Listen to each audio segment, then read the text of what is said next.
Demək, bu dəfəki sual izahımız, hansı ki, qanunverici hakimiyyəti həyata keçirən subyekt, yəni Milli Məclisin həyata keçirdiyi, e, qəbul etdiyi aktlardan söhbət gedəcək. Deməli, biz bilirik ki, hansı ki, Konstitusiyamızın 3-cü bölməsi və 5-ci fəsli qanunvericilik hakimiyyətindən, yəni Milli Məclisdən söhbət gedirdi. Milli Məclis bizim 81-ci və 98-ci maddələri əhatə edirdi Konstitusiyada bizim bildiyimiz məlumata əsasən. Və hansı ki, e, Konstitusiya qanunlardır, qərarlardır, qəbul edirdi. Milli Məclis və Konstitusiya qanunlar və qərarları qəbul edilmə qaydasını başqa bir sualda izah edəcəm. Ancaq bu sualda əsas məsələ nəyə diqqət yetirməliyik, onu izah edəcəm. Deməli, qeyd olunub ki, sualda deyir ki, Konstitusiyaya əsas Milli Məclis hansı məsələ ilə bağlı 63 səs çoxluğu ilə qərar qəbul edirdi.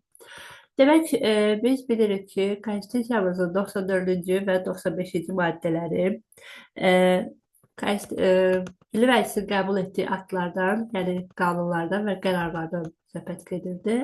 94-cü maddə ümumi qaydalardan bəhs olunur, amma 95-ci maddədə isə həll etdiyi məsələlərdəndir. Biz bilirik ki, ümumi qaydalarla bağlı sırf qanunlar qəbul edildi.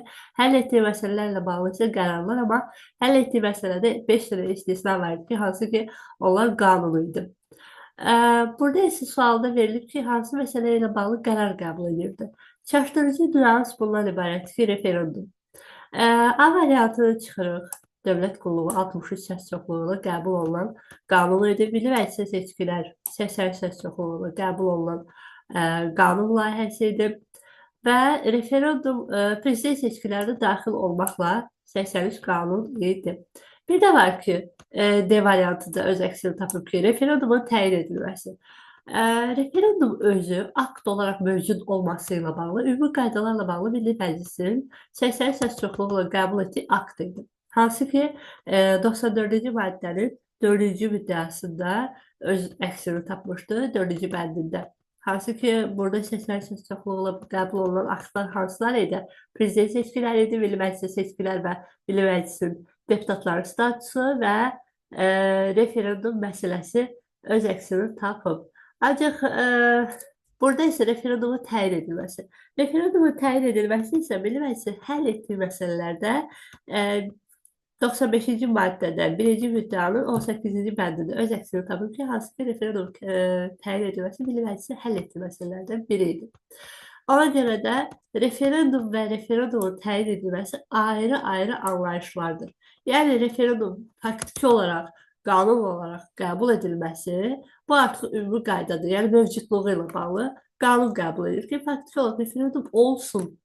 Bir də var ki, hal-hazırki situasiya ilə bağlı referendum keçirilsin. Bu artıq referendum keçirilməsi ilə bağlı Milli Məclisin həll etdiyi məsələlərdən idi. 63 səs çoxluğu ilə qəbul etdiyi akt idi ki, hansı ki, qərar. Bu sualın izahı bu qədər. İnşallah ki, növbəti sualların izahlarında bu əsasən də qəbul tipli sual izahıdır. Sual izahlarını verməyə çalışacağım.